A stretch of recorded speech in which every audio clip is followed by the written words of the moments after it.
Hello students, ఈరోజు వచ్చిన news పేపర్లో మన ఎగ్జామ్కి సంబంధించి ఏమేమి ఇంపార్టెంట్ ఆర్టికల్స్ ఉన్నాయో ఈ సెషన్లో చూద్దాం. ఫస్ట్, మెయిన్స్ ఆర్టికల్స్లో English in India that has earned its place.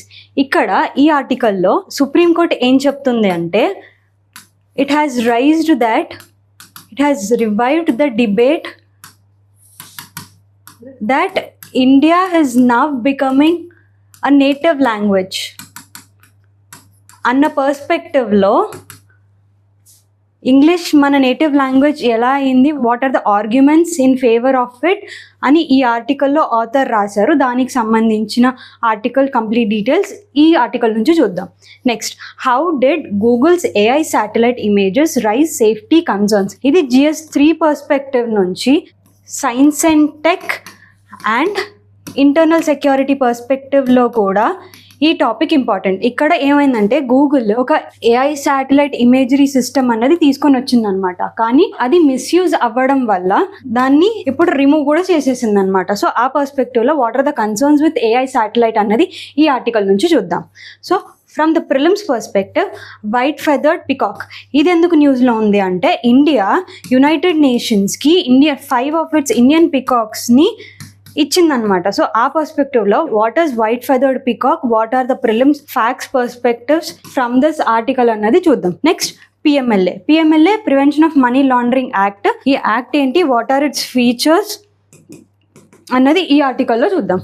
Next, new తల్లి బిడ్డ vehicle launch today in AP. ఇదేమో ఏపీపీఎస్సీ పర్స్పెక్టివ్లో రీసెంట్గా గవర్నమెంట్ తల్లి బిడ్డ వెహికల్స్ అన్నవి ఇంట్రడ్యూస్ చేసింది అనమాట. ఈ రోజు నుంచి లాంచ్ చేయబోతుంది. So what are the details of it అన్నది చూద్దాం. అంతకుముందు నిన్న మనం ఇచ్చిన క్వశ్చన్స్కి ఆన్సర్స్ ఏంటో చూద్దాం.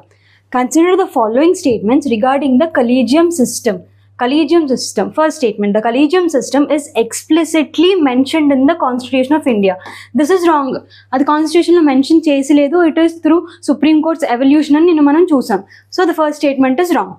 The second judge's case established the principle of judicial primacy in appointment. ఇది కూడా నేను మనం చూసాం. So this is also correct. The third judge's case expanded the Supreme Court's collegium to include CJI and 4 senior most judges. This also we saw yesterday in the third judge's case. So this is also correct. President has no role whatsoever in the appointment of Supreme Court judges. అక్కడ ఏం చెప్తున్నారు, supreme court judges అపాయింట్మెంట్లో అసలు ప్రెసిడెంట్కి ఏ role లేదు అని చెప్తున్నారు. కాదు కదా, ఈ కలీజియం సిస్టమ్ రికమెండ్ చేస్తే వాళ్ళని అపాయింట్ చేసే పవర్ ఇంకా ప్రెసిడెంట్ దగ్గరే ఉంది.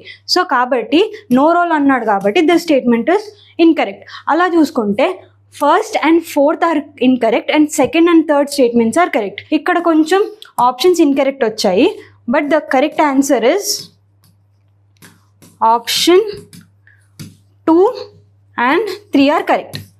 Okay, ఇప్పుడు next question is, consider the following statements regarding Andhra Pradesh Adavitalli Bata initiative. So this is the first. It primarily seeks to improve road connectivity in the remote tribal areas. Correct. In the objectives lo chusam. Next, it seeks to address the problem of dolly transportation for patients and pregnant women. This is also one of the objective of that initiative. It is implemented exclusively through PM Janman. ఇది కాదు కదా, exclusively కాదు, it is a part of this. దీన్ని include చేసుకొని coordinate చేసుకొని start చేశారు, కానీ ఎక్స్క్లూజివ్లో దీని కిందకి వస్తుంది అన్నట్టు కాదు. సో అందుకే ఈ స్టేట్మెంట్ తప్పు. Next, MNREGA resources are among the sources converged for the programme. అంతే కదా, పిఎం జన్మన్, మన్రేగా ఇవన్నీ కోఆర్డినేట్ చేసుకొని చేశారు. సో ఇక్కడ ఏంటి, అమంగ్ ద సోర్సెస్ అన్నాడు కాబట్టి yes, this is correct. So ఇక్కడ చూసుకుంటే 1, 2 and 4 are correct. So in that case the answer is option C. Okay, ఇప్పుడు the first mains article, that is English in India, a language that has earned its place. ఇది ఎందుకు న్యూస్లో ఉందని చూసాం. What makes a language Indian? ఒక లాంగ్వేజ్ని Indian లాంగ్వేజ్గా consider చేయాలంటే ఏం కావాలి? జనరల్గా ఏన్షియంట్ హిస్టరీ నుంచి మన ఇండియాలోనే మాట్లాడే లాంగ్వేజ్ అయి ఉండాలి, చాలామంది మాట్లాడగలగాలి, అలా సర్టన్ క్రైటీరియాస్ ఉన్నాయి. ఆ పర్స్పెక్టివ్లో సుప్రీంకోర్టు ఏం చెప్పింది, has revived the debate over whether English can be considered as an indigenous language of India. ఇంగ్లీష్ని ఇండిజినస్ లాంగ్వేజ్ లాంగ్వేజ్ ఆఫ్ ఇండియాని కన్సిడర్ చేయొచ్చా లేదా అన్న డిబేట్ని సుప్రీంకోర్టు రేజ్ చేసిందనమాట. ఆ పర్స్పెక్టివ్లో yes, English can be considered as a native language. It has evolved into indigenised form and now we can call English as a native language అని English లాంగ్వేజ్కి ప్రోగా ఈ ఆర్టికల్లో ఆర్గ్యుమెంట్స్ రేజ్ చేశారనమాట author. So ఆ పర్స్పెక్టివ్లో arguments ఇప్పుడు చూద్దాం. First, English may not be an indigenous language in the same historical sense as Sanskrit or Tamil, yet over 2 centuries it has acquired a legitimate claim to belong to India. Okay, it was not a native language, but మనం past 2 centuries నుంచి చూసుకుంటే English అనేది చాలా వాడుకలో ఉంది మనకి. So in that case this is one of the argument. Next, strongest objection ఏంటి? Strongest objection for treating English as an Indian language, అది బ్రిటిష్ ఆరిజిన్ కాబట్టి, బ్రిటిష్ కొలోనియలిజం ద్వారా మనకు వచ్చింది కాబట్టి దాన్ని మనం ఇండియన్ లాంగ్వేజ్గా కన్సిడర్ చేయలేము, ఇండిజినైజ్ చేసుకోలేము అని చెప్పేసి అబ్జెక్షన్ రేస్ చేస్తున్నారు. అది ఎందుకు ఇంట్రడ్యూస్ చేశారు? అడ్మినిస్ట్రేషన్, కన్వీనియన్స్, మిషనరీ యాక్టివిటీస్ వాళ్ళ కోసం తీసుకొచ్చింది కానీ మన ఇండియన్ నేటివిటీ కోసం తీసుకొచ్చింది కాదు, మన ఇండియన్ కల్చర్లో అక్యుములేట్ చేసుకోవడానికి తీసుకొచ్చింది కాదు అని అపోజిషన్స్ వాళ్ళు డిబేట్ ఇష్యూ రేస్ చేశారనమాట. ఇక్కడ మనం ఇంగ్లీష్ని ఇండియన్ లాంగ్వేజ్గా మనం యాక్సెప్ట్ చేయొచ్చు అన్నదానికి ఆర్గ్యుమెంట్స్ ఈ ఆథర్ ఇస్తున్నాడు. ఆ ఆర్గ్యుమెంట్స్ ఏంటి అన్నవి చూద్దాం. In the earlier history English undoubtedly served the interest of empire, yet language can not be permanently imprisoned rule. అంటే ఏంటి? ఓకే, ఒక పాయింట్ ఆఫ్ టైంలో బ్రిటిష్ ఇంట్రెస్ట్కే ఇంగ్లీష్ లాంగ్వేజ్ అన్నది తీసుకొచ్చారు, కాకపోతే అది పర్మనెంట్గా బ్రిటిష్ వాళ్ళకే సొంతం, వాళ్ళు తీసుకొచ్చిన లాంగ్వేజ్ అని ముద్రేయడం కరెక్ట్ కాదు అని చెప్పేసి ఆథర్ చెప్తున్నారు. Okay, and once English entered India, Indians appropriated it, transformed it and made it to serve Indian aspirant rather than colonial objective. ఈ ఇంగ్లీష్ అన్నది ఒక్కసారి ఎంటర్ అయిన తర్వాత కొలోనియల్ ఇంట్రెస్ట్కే కాదు, ఇండియన్స్ కూడా ఓన్ చేసేసుకున్నారు. They transformed it into Indian culture. For ఎగ్జాంపుల్గా చూసుకున్నట్టయితే మనకి 1823లోనే రాజా రామ్మోహన్ రాయ్ గారు submitted one of its earlier petitions in English. ఇంగ్లీష్లోనే పిటిషన్ సబ్మిట్ చేశారు. అండ్ దాదాబాయి నవరోజీ గారు మనకందరికీ తెలిసిన డ్రెయిన్ థియరీ అన్నది ఇంగ్లీష్లోనే రాశారు. మహాత్మా గాంధీ గారు himself translated Hind Swaraj into English, recognizing that language could carry Indian ideas both nationally and internationally. ఎందుకు? ఇప్పుడు ఇండియా ఒక డైవర్స్డ్ కంట్రీ కాబట్టి, డైవర్స్ లాంగ్వేజెస్ ఉన్నాయి కాబట్టి ఇంగ్లీష్ క్యాన్ యునైట్ పీపుల్, అందరికీ అర్థం అవుతుంది ఇండియన్ వైడ్ అని చెప్పేసి వీళ్ళందరూ used English as one of the medium for spreading nationalism. So అప్పటి నుంచి ఇంగ్లీష్ని వాడడం స్టార్ట్ చేసామన్నమాట మన ఇంట్రెస్ట్స్ కోసం. అదే కాకుండా ఆఫ్టర్ ఇండిపెండెన్స్ కూడా మన కాన్స్టిట్యూషన్ డ్రాఫ్ట్ చేసేటప్పుడు హిందీని అఫీషియల్ లాంగ్వేజ్గా పెడుతూనే ఇంగ్లీష్ని కూడా మనం అఫీషియల్ పర్పసెస్ కోసం వాడామన్నమాట. ఫస్ట్ కాన్స్టిట్యూషన్లో 15 years వరకు ఇంగ్లీష్ని అఫీషియల్ పర్పసెస్ కోసం అఫీషియల్ లాంగ్వేజ్గా ఇంక్లూడ్ చేద్దాం, తర్వాత మనం తీసేద్దాము అని చెప్పేసి ప్రపోజల్ ఉండేది. కానీ ఆ 15 years కాస్త ఇప్పటికీ ఎక్స్టెండ్ అవుతూ వస్తుంది. ఇంగ్లీష్ని అఫీషియల్ పర్పస్కి ఇప్పటికి కూడా మనం వాడుతున్నాం. So English has evolved into one of the principal languages of Indian academic administrative domains, including but not limited to legislature, executive and judiciary. So ఈ 3 principles, 3 functionaries కాకుండా మన డే టు డే లైఫ్లో కూడా ఇంగ్లీష్ అన్నది ఒక పార్ట్గా అయిపోయింది అనమాట. So for ఎగ్జాంపుల్గా చూసుకుంటే మన సాహిత్య academy awards, if you know, సాహిత్య అకాడమీ అవార్డ్స్ ఇస్తారు ఎవ్రీ ఇయర్. ఇది ఏంటంటే లాంగ్వేజెస్ని ప్రమోట్ చేసే వాళ్ళు, దాంట్లో పోయిట్స్ వాళ్ళందరినీ సన్మానిస్తుంది అనమాట. సో ఇన్ దాట్ కేస్ ఆ లాంగ్వేజెస్లో సాహిత్య అకాడమీ ఇంగ్లీష్ కూడా వన్ ఆఫ్ ద లాంగ్వేజ్గా కన్సిడర్ చేస్తుంది అనమాట. సో అది ఒక argument. English native language of India అయిపోయింది, ఇండిజినైజ్ చేసేస్తున్నాం మనము అని. It is often argued that only a small section of Indians speak English. This is not exactly same. అంటే అంటాం కదా, చాలా తక్కువ మందికి తెలుసు ఇంగ్లీష్, అంత ఎక్కువ మందికి తెలియదు. అట్లా మనం ఎట్లా ఇండిజినైజ్ చేసేస్తాము, మనం ఎట్లా నేటివ్గా కన్సిడర్ చేస్తాము అంటే, మన ఎవిడెన్స్ చూసుకుంటే 2011 సెన్సస్లో nearly 129 million Indians choose English as a first, second or third language. Almost 129 million people English ni either first, second or third language kinda consider చేశారు. అండ్ ఈ కౌంట్ 2011 కాబట్టి ఇప్పటికీ ఆ కౌంట్ ఇంకా పెరిగుండొచ్చు. సో ఇంగ్లీష్ అన్నది ఒక common లాంగ్వేజ్గా ఉంది, majority లాంగ్వేజ్గా మారుతుంది అన్న దానికి ఒక ఆర్గ్యుమెంట్ అది. Next, as an aspirational people India invest and even education పర్స్పెక్టివ్లో కూడా మనం చూసుకుంటే మెజారిటీ ఆఫ్ ది స్కూల్స్ ఇప్పుడు ఇంగ్లీష్ కరిక్యులంలోనే మనకి సిలబస్ అన్నది చెప్తారనమాట. ఇన్ దాట్ కేస్ మనం చూసుకుంటే సిబిఎస్ఈ స్కూల్స్లో almost there are 31,000 schools where education is imparted in English.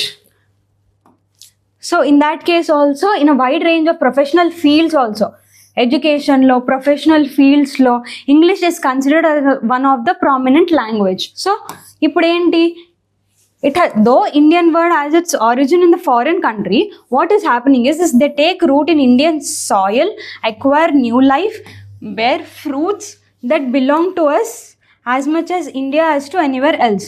ఇప్పుడు మనం వచ్చేసి ఇండియాకి వచ్చేసరికి ఏమైందంటే ఆ ఇంగ్లీష్ లాంగ్వేజ్ అనేది మన స్లాంగ్ వేరే ఉంటుంది. మనం కరెక్ట్గా ఇప్పుడు చూసుకుంటే ఇంగ్లీష్ ఒకటే ఉండొచ్చు, but the English Accent, English slang of UK is different, of America is different, of Indians is also different. మనం చూసుకుంటే అలా మనం ఆ ఇంగ్లీష్ లాంగ్వేజ్ అన్నది మన రూట్స్తో, మన మన కల్చర్స్తో పాటు ఇండిజినైజ్ చేసేసామన్నమాట ఇంగ్లీష్ లాంగ్వేజ్ని. So it is not important whether English is indigenous language or not. More important is realization that through history and literature, constitutional practice and governance, through everyday's usage, English has earned the right to be regarded as one of the modern India's own languages. So మన origin ఒక్కటే కాకుండా మిగతా పర్స్పెక్టివ్స్లోంచి చూసుకున్నట్టయితే మన governance, అడ్మినిస్ట్రేషన్లో కానీ, మన everyday వాడుకలో కానీ ఇవన్నీ చూసుకున్నట్టయితే English has the right to be considered as India's modern language. Okay, ఇదంతా ఆథర్ ఆర్గ్యుమెంట్ చేస్తున్నాడు అనమాట. సో ఇవన్నీ ఆర్గ్యుమెంట్స్ రేజ్ చేసి what is author trying to tell us, now we can consider English as one of the native Indian language అని చెప్పేసి. దాని ద్వారా ఏంటంటే ఇప్పుడు మనం చూసుకుంటే నేషనల్ ఎడ్యుకేషన్ పాలసీలో కూడా 3 లాంగ్వేజ్ ఫార్ములా ఉంది. ఆ 3 లాంగ్వేజ్ ఫార్ములాలో 2 native languages and 1 English language is made compulsory. NEP, national education పాలసీలో ఒక ప్రావిజన్ ఇదన్నమాట. సో అలా చూసుకుంటే 2 Indian native languages, 1 Indian language. ఇక్కడ ఇంగ్లీష్ కూడా కన్సిడర్ చేశారు, కంపల్సరీ చేశారు. కానీ ఇదేంటంటే ఒకవేళ ఇంగ్లీష్ని నేటివ్ లాంగ్వేజ్గా కన్సిడర్ చేయడం స్టార్ట్ చేస్తే ఈ ఇంగ్లీష్ ప్లేస్లో వేరే అదర్ ఫారెన్ లాంగ్వేజెస్ కూడా మనం నేర్చుకునే స్కోప్ ఉంటుంది అని చెప్పేసి ఈ ఆథర్ ఎన్ఈపిని కూడా కన్సిడర్ చేసి ఆర్గ్యూ చేస్తున్నారు అనమాట. So this is all about English language that can give an indigenized native status. So next article is how did Google's AI satellite image raise safety concerns? ఇదేంటంటే రీసెంట్గా గూగుల్ ఏం చేసింది, it has introduced AI image generation feature in Google earth జూలైలో. Okay, అప్పుడు ఏం చేశారు users, దీని ద్వారా ఏంటి, users could generate images over existing satellite imagery using text prompts. మనం టెక్స్ట్ ప్రాంప్ట్స్ ఇచ్చి శాటిలైట్ ఇమేజెస్ని మనం జనరేట్ చేయొచ్చు అనమాట. కాకపోతే దీనివల్ల ఏమైందంటే పీపుల్ వాటిని మిస్యూజ్ చేయడం స్టార్ట్ చేశారు. Like generating fake satellite images depicting violence జరుగుతున్నట్టు ఆ ప్లేస్లో. ఫర్ సపోజ్ ఇప్పుడు ఒక ప్లేస్లో బాంబ్ పడుతున్నట్టు మనం ఇమేజ్ క్రియేట్ చేసి దాన్ని స్ప్రెడ్ చేసామనుకోండి, that raises fear and chaos among the people. So in that case అదొక కన్సర్న్. డిజాస్టర్ జరుగుతుందని ఫేక్గా పెట్టడం, టెర్రరిస్ట్ అటాక్స్ జరుగుతున్నాయని చూపించడం, ఇలా చాలా మిస్యూజెస్ జరగడం వల్ల what did Google do is దాన్ని రోల్డ్ బ్యాక్ చేసేసింది, దాన్ని తీసేసింది. సో దీని ద్వారా, ఈ ఆర్టికల్ ద్వారా it highlights the difficulty of balancing AI innovation with misinformation and safety measures. This raises concern about AI innovation and safety concerns. In that case, first అసలు features ఏంటి, అసలు ఎందుకు తీసుకొచ్చారు ఆ AI శాటిలైట్ ఇమేజరీ శాటిలైట్ అంటే to create visualisation of places. ఒక ప్లేస్ని visualise చేయడానికి అండ్ అక్కడ ఉన్న మోడర్న్ ల్యాండ్ మార్క్స్ని చూడడానికి, generating mockups for completed real estate projects ఎలా ఉన్నాయి ఏంటి అని ఇమేజరీ ఇన్ఫర్మేషన్ కోసం, ఎడ్యుకేషనల్ ఇన్ఫోగ్రాఫిక్స్ కోసం, supporting teachers, architects and urban planners, వీళ్ళకందరికీ ఒక ఫ్రేమ్వర్క్ ఉండాలి అన్నట్టు ఈ ఫీచర్ అన్నది తీసుకొచ్చారనమాట. కాకపోతే what is the risk here is, risk ఏమైందంటే misinformation and disinformation. Fake images can create false narrative about, ఇందాక చెప్పినట్టు wars, conflicts, terror attacks, natural disasters. So viral social media post can make fake imagery appears authentic. దీని ద్వారా ఏంటంటే fake images కూడా ఒక authentic sources లాగా spread చేసేసారనుకోండి social మీడియాలో, it creates disturbance in the society. అదే కాకుండా it can also use for fraud. ఈ మనం ఇందాక డిస్కస్ చేసినట్టు ఇక్కడ డిస్కస్ చేసాం కదా, రియల్ ఎస్టేట్ ప్రాజెక్ట్స్ కోసం కూడా ఒక ఫ్రేమ్వర్క్ లాగా పనికొస్తుందని, దాన్ని కూడా మ్యానిపులేట్ చేసే ఛాన్స్ ఉంది. యూజ్ రియల్ ఎస్టేట్ స్కామ్స్ చేయడానికి by altering land or geographical details అవన్నీ స్కామ్ చేసి ఆల్టర్ చేసి స్కామ్స్ చేసే ఛాన్స్ ఉందన్నమాట. అండ్ దానివల్ల బయర్స్ని ఇన్వెస్టర్స్ని మిస్లీడ్ చేసే పొటెన్షియల్ ఉంది. Next, evidence related problems. Satellite imagery is altered, not a perfect source of evidence. First of all, satellite imagery perfect ఉండదు, ఎందుకంటే దానికి ఉన్న ప్రాపర్ అక్కడ ఉన్న మౌంటైనియస్ రీజన్స్ కానీ టెరెయిన్స్ వల్ల క్లైమేటిక్ చేంజెస్ వల్ల ఇమేజ్ ప్రాపర్గా డెపిక్ట్ అవుతున్నట్టు అండ్ టైమ్లీగా ఉండే ఛాన్స్ లేదు. సో ఇలా ఆల్రెడీ ఇలాంటి ప్రాబ్లమ్స్ వల్ల శాటిలైట్ ఇమేజరీ అనేది పర్ఫెక్ట్ అని మనం చెప్పలేం. దాంట్లో మళ్ళీ ఇలా ఏఐ జనరేటెడ్ వస్తే అది ఇంకా పెద్ద ప్రాబ్లం అవుతుంది. Next, watermark limitations. ఈ వాటర్ మార్క్ లిమిటేషన్స్ కూడా ఉన్నాయి. Completely generated watermark enabled ఉండదు. ఎవరైతే ప్రొఫెషనల్స్ ఉంటారో వాళ్ళే ఆ వాటర్ మార్క్ లిమిటేషన్స్ని రిమూవ్ చేయగలుగుతారు. And academic and research risk. Fake satellite images could be wrongly used in academic or scholarly works undermining research integrity. ఇక్కడ దీనివల్ల ఏంటి, ఫేక్ శాటిలైట్ ఇమేజెస్ వల్ల మనకి రీసెర్చ్ అండ్ డెవలప్మెంట్లో కూడా వాళ్ళు రీసెర్చ్ చేయడానికి కానీ అనలైజ్ చేయడానికి కానీ ప్రాబ్లం ఉండే ఛాన్స్ ఉందన్నమాట. So these are some of the concerns with respect to AI imagery satellite. So దీంట్లోంచి mains question, the democratisation of generating AI has created new challenge of synthetic geospatial information. Discuss the opportunities and risks of AI generated satellite imagery. ఇది ఒక statement ఇచ్చేసాడు. Statement ఇచ్చేసి ఏమంటున్నాడు, the opportunities and risks AI generated satellite imagery. What are the opportunities with AI generated satellite and risks. రెండు, opportunities ఏంటి, risk ఏంటి AI generated satellite imagery వల్ల అని డిస్కస్ చేయమని చెప్పారు. Try to write this answer. So next కొన్ని prelims articles చూసుకున్నట్టయితే, first article is India donates 5 peacocks to Geneva's United Nations office. So India 5 పికాక్స్ని యునైటెడ్ నేషన్స్ ఆఫీస్కి డొనేట్ చేస్తుందంట. దాంట్లో 4 ఏమో పికాక్స్ ఉన్నాయి, 4 బ్లూ ఫౌల్స్ ఉన్నాయి and 1 white feathered male peacock. In that case what is white feathered peacock అన్నది చూద్దాం. White feathered peacock is generally a color vibrant of Indian peafowl rather than a separate species. White plumage is commonly associated with leucism, a condition involving reduced pigmentation in feathers. ఇదేంటంటే white feathered male peacock is a generally color vibrant of Indian peafowl. ఇక్కడ ఏంటంటే white feathered male peacock మనకి కరెక్ట్గా చూసుకుంటే మెలటిన్ production ఉంటుంది బాడీలో, యానిమల్స్కి కానీ humans కానీ. ఈ మెలటిన్ ప్రొడక్షన్ ఎంత ఎక్కువ ఉంటే అంత బ్లాక్ కలర్లో కనిపిస్తాం. ఈ వైట్ పికాక్ ఏంటంటే ఈ మెలటిన్ ప్రొడక్షన్ అన్నది చాలా తక్కువ ఉంటుంది, చాలా అంటే చాలా. సో ఇన్ దాట్ కేస్ అది వైట్ కలర్ ఫెదర్స్లో కనిపిస్తుంది అనమాట. That is one of the reason. So in that case prelims పర్స్పెక్టివ్లో that white peacock IUCN status చూసుకుంటే లీస్ట్ కన్సర్న్, సైట్స్లో కన్సిడర్ చేసుకుంటే అపెండిక్స్ 3లో, versus wildlife protection act కింద చూసుకుంటే Schedule 1 అనమాట. ఇక్కడ Schedule 1 కింద కేటగరైజ్ చేశారు. సో దీని ఫీచర్స్ చూసుకుంటే వాట్ ఆర్ ద క్యారెక్టరిస్టిక్స్ అని చూసుకుంటే naturally distributed across Indian sub continent. Okay, species exhibit strongly sexual dimorphism అనేది స్ట్రాంగ్ ఉంటుంది ఈ స్పీషీస్లో. నెక్స్ట్, ఐ స్పాట్స్ ఉంటాయి. పీఫాల్స్ are ఓమ్నివరస్, feeding on seeds, grains, fruits, insects and other small organisms. So ఇక్కడ మనం గుర్తుపెట్టుకోవాల్సింది ఏంటి, దాని ఐయుసిఎన్ స్టేటస్ ఏంటి, వైల్డ్ లైఫ్ ప్రొటెక్షన్ కింద ఏంటి, whether it is naturally found in India or not, whether it is omnivorous and its special feature. ఇవి మనం ప్రిలిమ్స్ పర్స్పెక్టివ్లో గుర్తుపెట్టుకుంటే సరిపోతుంది. Next, PMLA, prevention of money laundering act. ఇక్కడ ఏంటంటే ఫస్ట్ మనము పిఎంఎల్ఏ అంటే ఏంటో తెలుసుకుందాం, తర్వాత ఇది మనకి ఈజీగా అర్థమవుతుంది ఈ article. First prevention of money laundering act discuss చేసే ముందు అసలు మనీ లాండరింగ్ అంటే ఏంటి? మనీ లాండరింగ్ అంటే ఫర్ ఎగ్జాంపుల్ అర్థమయ్యేలా చెప్పాలి అంటే, ఇప్పుడు మనము శివాజీ మూవీ అందరికీ గుర్తుందా, రజనీకాంత్ యాక్ట్ చేసిన శివాజీ మూవీలో రజనీకాంత్ గారు ఏం చేస్తారు, ఫస్ట్ పొలిటీషియన్స్ దగ్గర నుంచి బ్లాక్ మనీని ఎక్స్ట్రాక్ట్ చేసుకుంటారు. వాళ్ళని బ్లాక్మెయిల్ చేసి బ్లాక్ మనీ తీసుకొని ఈ బ్లాక్ మనీని రౌండ్ ట్రిప్పింగ్ చేసి ఫారెన్కి పంపించి డొనేషన్స్ రూపంలో ఆ బ్లాక్ మనీని వైట్ మనీ, లీగల్ మనీ కింద ఇండియాకి తీసుకొచ్చి ఖర్చు పెడతారు. యాక్టివిటీస్, స్కూల్, కాలేజెస్, ఇవన్నీ హాస్పిటల్స్ కట్టడానికి ఈ బ్లాక్ మనీని వైట్ మనీగా ట్రాన్స్ఫర్ చేస్తారు. సో ఈ ప్రాసెస్ని, బ్లాక్ మనీని వైట్ మనీగా మార్చి వాడడాన్ని మనీ లాండరింగ్ అంటారనమాట.